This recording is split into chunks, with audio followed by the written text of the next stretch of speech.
Jesus came back and read what was said and done in his name, he'd have been appalled. He would be appalled. He would be. If he saw some of those costumes in Rome that people wear with crucified people hanging off their necks and stuff, I think he would go and commit suicide. So I don't think his doctrine encompassed any of those things.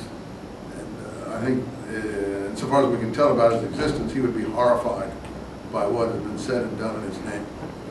That's just my personal view. But people are people. People like to develop things in their own ways. That suits them, and that's what's come to be. In any case, Jesus comes out of a Jewish framework, and he certainly is not going to enjoy the suffering of those people of which he's supposed to be a product. I don't think anyone enjoys that from whatever people you are. A Japanese person would certainly, however his feelings are, not enjoy Hiroshima. You know, even though it may have been an inevitable result of some of the things that happened, he certainly wouldn't enjoy the suffering of the people that they underwent in a nuclear explosion, regardless if he agreed or disagreed politically with them. So, I mean, I rest my case on arguments like that. Jesus would not approve of these kinds of attitudes, and he would be horrified.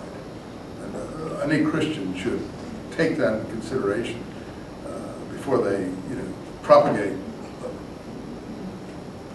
emotions of that kind.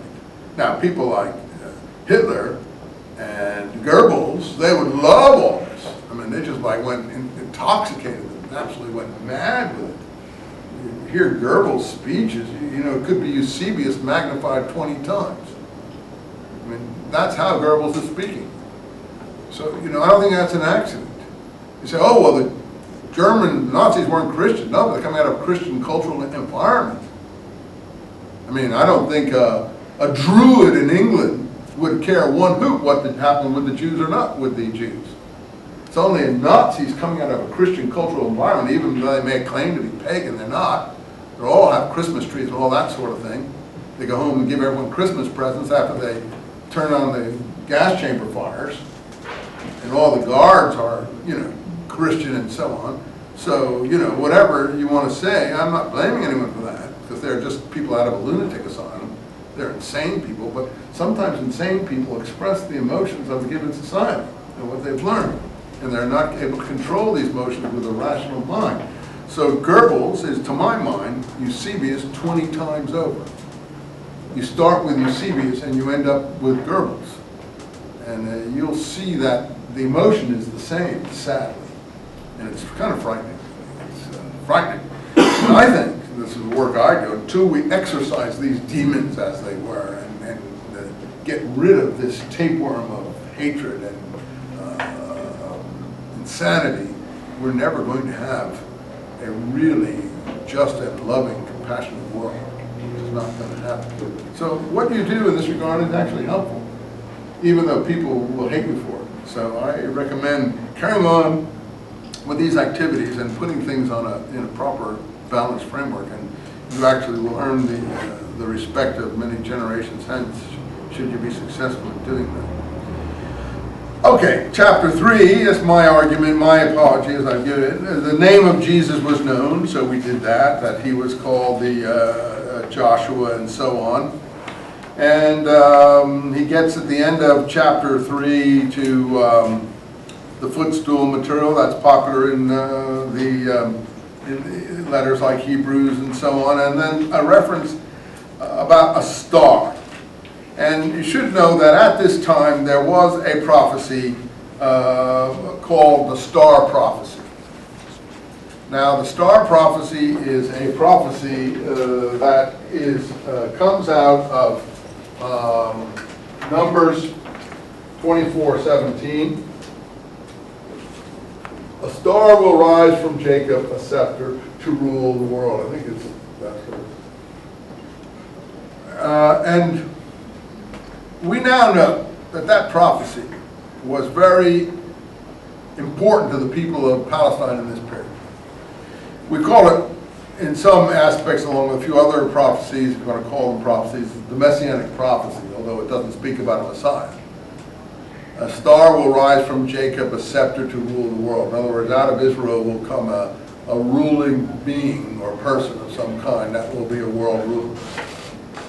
This doesn't mention Messiah, it doesn't mention supernatural being, all that's fleshed in by theologians later on.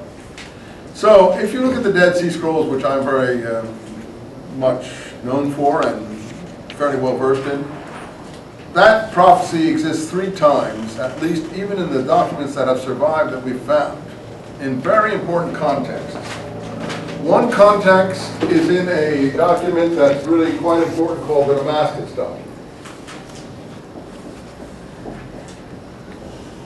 And it talks about, quotes the prophecy, and then it talks about an interpreter of the law who's supposed to be the star, who's going to come to Damascus and teach about the new covenant or whatever there. So it's very Christian-like in the sense that someone's coming to Damascus. Now, Paul comes to Damascus, according to Acts' portrayal of early Christian history, but he's not an interpreter of the law in that he abolishes or denies the law. This person is supposed to, someone who reinforces the law according to the Damascus document. So it's like Acts, but it's kind of the opposite of Acts in this regard. And many of us have called the Damascus document a kind of opposition Acts. It's written very in a covert form. Nobody is identified. It uses euphemisms and allusions and pseudonyms to refer to what obviously are some historical events. But one thing that comes clear very strongly, it's very pro-law, very pro-Moses, very pro the covenant, very pro-purity regulations, very pro-separation of holy from profane, as I've told you, and so on. And these are new documents. So now we have new Palestinian insight, and it's a Messianic document. It's very interested in the Messianic ideology. So these are new Messianic documents from a different point of view than Acts. And I think we do have here basically an opposition to Acts. What's happening in Palestine from a different point of view. So I urge you to try to look at that. It's in the back of one of my books, Dead Sea Scrolls and the First Christians, but you can get it in any collection of Qumran documents. But I assure you, if you read it by yourself, you won't understand it. It took me about 5 years of reading it with classes over and over and over again before I began to penetrate the weird veneer of its presentation. In any case, it's in that. It's another document called the War Scroll, War of Sons of Light against Sons of Darkness. These documents don't have titles. We gave them the titles. But Sons of Light is a term known to certain